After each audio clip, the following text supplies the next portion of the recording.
Remember the Lord your God. परमेश्वर को याद रखना, परमेश्वर कौन है और उसने आपके साथ क्या क्या किया है, उस चीज को आप कभी मत भूलना।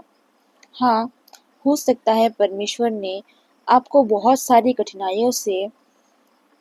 आपका जीवन चलाया हो या आपको चलाया हो।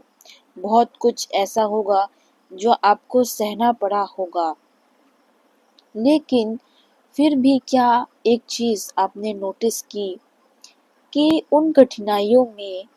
जिससे आप गुजरे हो, उन समस्याओं से जिनसे आप गुजरे हो, वो समस्याएं आपके जीवन में आई, आप कुड़कुड़ाए, आप जो है उससे लड़ने के लिए पूरी कोशिश की। एट द एंड आप सक्षम भी हुए कि आप उससे लड़ सको, लेकिन क्या कभी वो समस्या या वो प्रॉब्लम या कुछ भी ऐसी डिफिकल्टीज थी क्या जिसने आपको चोट पहुंचाई हो? क्या कभी आपको ऐसा लगा हो? बिल्कुल भी नहीं। चाहे कितनी भी मुश्किलें क्यों ना आई हो, चाहे कितनी भी समस्याएं क्यों ना आपके जीवन में आई हो, मुझे पूर्णतः विश्वास है और यह आप भी जानते हो कि वह समस्याएं, वह कठिनाइयाँ, वो ऐसी परिस्थिति जिनसे आप गुजरे हो जो आपके लिए बहुत ही मुश्किल थी, आप बहुत टूट गए होंगे, लेकिन फिर भी उस स्थिति ने आपकी कोई क्षति नहीं की और नहीं करने पाया। लेकिन बात अब ये है कि वहां से आपको क्यों लाया गया, क्यों इतने कठिन मार्गों से आपको चलाया गया, क्यों परमेश्वर ने आपको इतना कुछ ऐसे झेलने के लिए छोड़ा, क्यों उसने आपको इतना तोड़ा है, क्यों जो है उसने आपको इतनी मुश्किलों से चलने के लिए विवश किया है। वो इसलिए ताकि वो आपको तैयार कर सके, ताकि वो आपको नम्र बना सके, ताकि वो आपको परख सके कि आपका हृदय उसके लिए कैसा है, क्या सोचते हो आप उसके बारे में, क्या आप उसके वचनों को मानते हो या नहीं, क्या आप खराई से इस कठिन समस्या में भी उसके राहों पर चलते हो या नहीं, क्या आप उस विश्वास के योग्य हो कि वो आपको एक ऐसी जगह, एक ऐसी उपाधि दे जो कि आप सोच नहीं सकते, जो कि बहुत ज्यादा आपके सोच से परे है। जिस प्रकार यूसुफ को परमेश्वर ने परखा, बार बार परखा, बहुत ही कठिनाइयों से उसको लाया गया, उसको बेचा गया, वो दूसरों के घर में काम किया करता था, जेल में गया, दूसरों पर उसने विश्वास किया, दूसरों ने उसका दिल दुखाया, पर फिर भी क्या उसने उस रास्ते पर चला जो उसको नहीं चलना चाहिए था? बिल्कुल नहीं चला। वो परमेश्वर की दृष्टि में खरा निकला और परमेश्वर ने वो उपाधि उसको दी जो उसके लिए थी, जो वो संभाल सकता था और जिसके कारण वो बहुत ही ज्यादा सम्मानित भी हुआ और बहुत ज्यादा ऊंचा उठाया गया। इजराइलियों को भी जो इजिप्शियन थे, जो इजरायली लोग थे, वो लोग बहुत ही ज्यादा उन लोगों को परेशान किया करते, सारे काम उन लोगों से करवाया करते, नौकरों की तरह मारते पीटते अगर वो काम नहीं करते तो। वहां से परमेश्वर ने उनको ले गए, जंगलों में ले गए, क्योंकि वो, आप जानते हो कि जंगलों में से होने के बाद जो देश का वादा परमेश्वर ने उन लोगों को किया था, वो सिर्फ 11 दिनों का रास्ता था, लेकिन उनको लगे कितने 40 साल, क्यों लगे इतने साल, और वे सब इतने दिन जंगलों में क्यों भटके? इस क्यों का कारण बस इतना ही है कि परमेश्वर ने उनको जो है नम्र बनाने के लिए ऐसा किया। ऐसा उनके साथ इसलिए किया था कि वे परमेश्वर पर विश्वास कर सके संपूर्ण मन से अपने, और जो है उनका हृदय को चेक किया, क्योंकि वो देखना चाहता था कि जो मैं उनको देना देने को जा रहा हूँ, क्या वो उस योग्य है या नहीं, क्या वो उस विश्वास में बने रहते हैं भी या नहीं,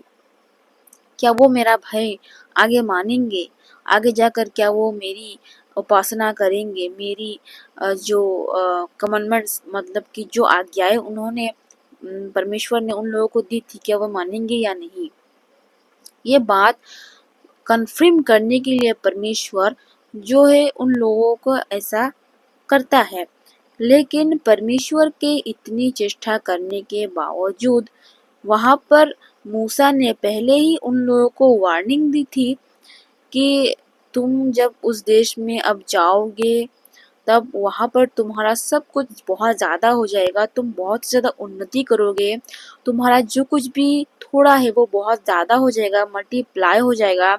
चाहे वो तुम्हारे खाने की वस्तु हो, चाहे वो घर हो, चाहे वो सोना चांदी ही क्यों ना हो। परंतु तुम उस चीज में इतना भी मत खो जाना कि तुम अपने परमेश्वर को भूल जाओ।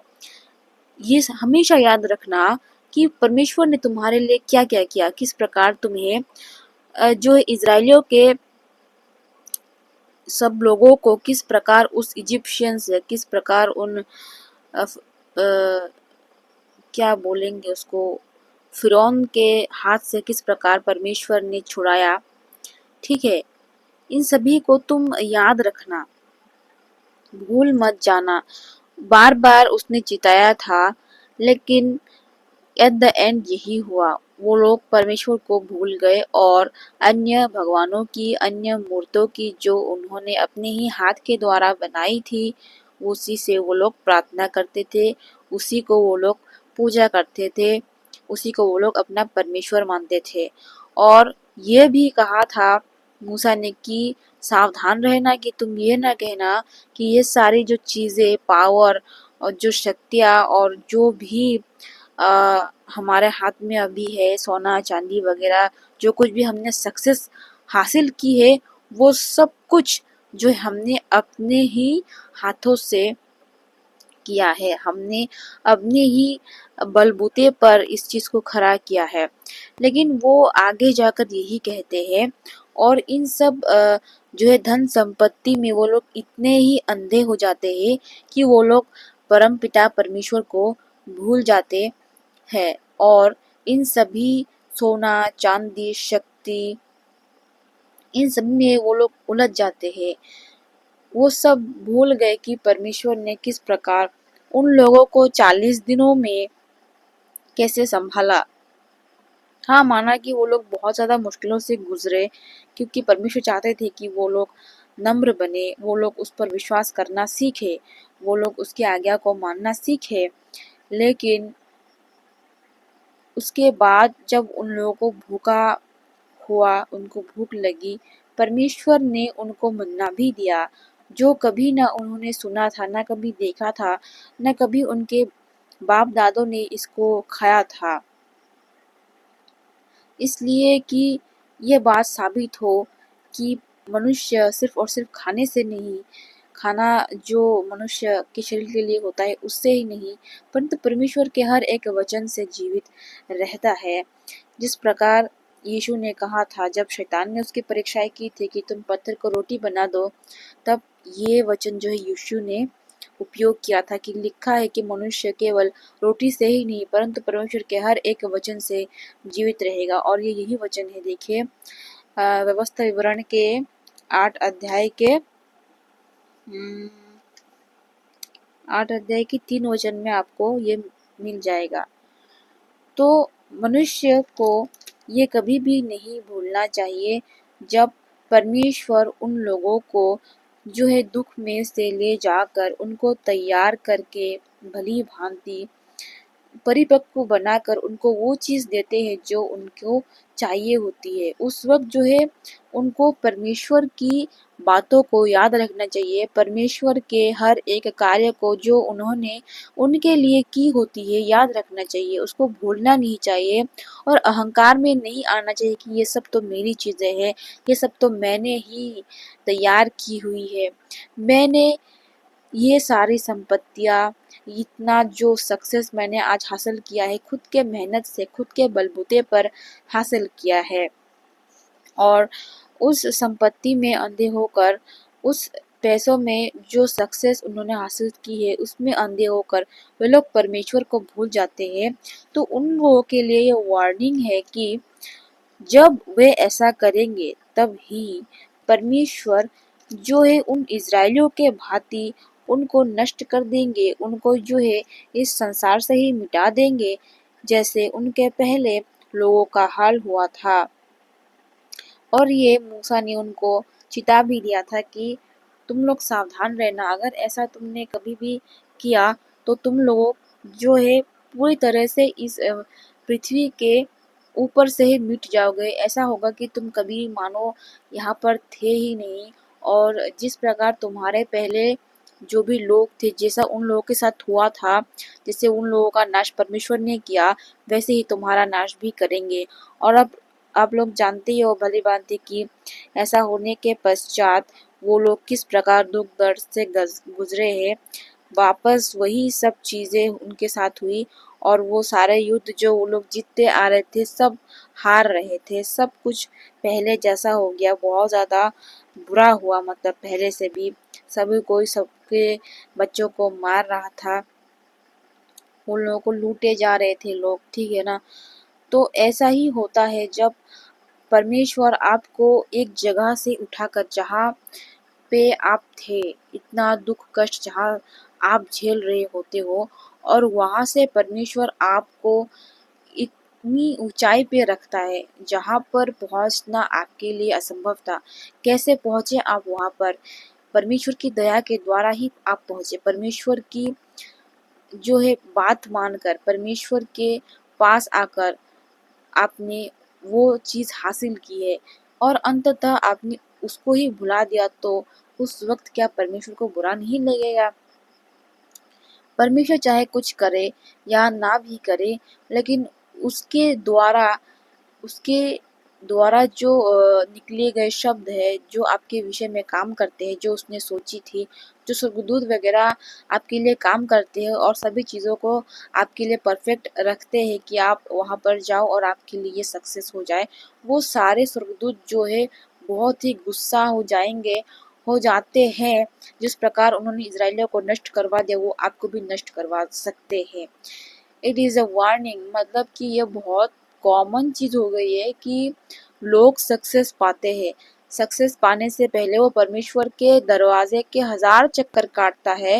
1000 बार वो चर्च जाता है, 1000 बार वो प्रार्थना करता है, प्रार्थना करता ही रहता है, वचन पढ़ता ही रहता है, रोता ही रहता है, जब तक कि वो चीज उसको मिल ना जाए। और जब वो चीज उसको मिल जाती है, धीरे धीरे करके वो परमेश्वर के पास जाना बंद कर देता है, और वो परमेश्वर को पूर्ण रूप से भूल जाता है, और जो सक्सेस वो पाता है सिर्फ उसी को लेकर वो बैठा रहता है, और परमेश्वर के लिए उसके पास बिल्कुल भी समय नहीं होता। उन लोगों के साथ बिल्कुल ऐसा ही सुलूक होता है। धन्यवाद। और आज का वचन से आपको अगर कुछ सीखने को मिला होगा तो प्लीज़ कमेंट में टाइप कर दीजिए, और लाइक एंड सब्सक्राइब और शेयर ज़रूर करें। धन्यवाद।